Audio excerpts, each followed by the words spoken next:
Telangana intermediate ఫలితాల్లో గందరగోళం, తప్పులపై విద్యార్థి సంఘాలు విపక్షాలు భగ్గుమంటున్నాయి.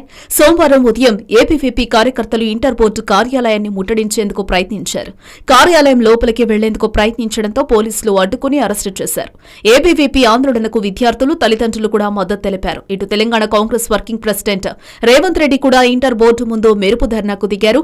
విద్యార్థులు, తల్లిదండ్రులతో కలిసి రేవంత్, సంపత్ కుమార్, అనిల్ కుమార్ యాదవ్లు కార్యాలయం ముందు బైఠాయించారు. వెంటనే రంగంలోకి దిగిన పోలీసులు రేవంత్ సహా కాంగ్రెస్ నేతల్ని అరెస్టు చేసి పోలీస్ స్టేషన్ కు తరలించారు. రేవంత్ తెలంగాణ ప్రభుత్వం, సీఎం కేసీఆర్ కు వ్యతిరేకంగా నినాదాలు చేశారు. ఫలితాల విషయంలో నిర్లక్ష్యంగా వ్యవహరించిన ఇంటర్ బోర్డు అధికారులపై చర్యలు తీసుకోవాలని డిమాండ్ చేశారు. అప్పటి వరకు కాంగ్రెస్ బాధిత విద్యార్థులకు అండగా నిలుస్తుందన్నారు రేవంత్ రెడ్డి. హలో, మిమ్మల్నే ఫిలిం సెలబ్రిటీస్ రియల్ స్టోరీస్ ఏంటో తెలుసుకోవాలనుందా? లేటెస్ట్ గా రిలీజ్ అయ్యే మూవీ రివ్యూస్ నేను చెప్తే వినాలనుందా? ఇంకెందుకు ఆలస్యం, యోయో టీవీని సబ్స్క్రైబ్ చేసుకోండి. అలాగే మర్చిపోకుండా యోయో టీవీ యాప్ ని కూడా డౌన్లోడ్ చేసుకోండి.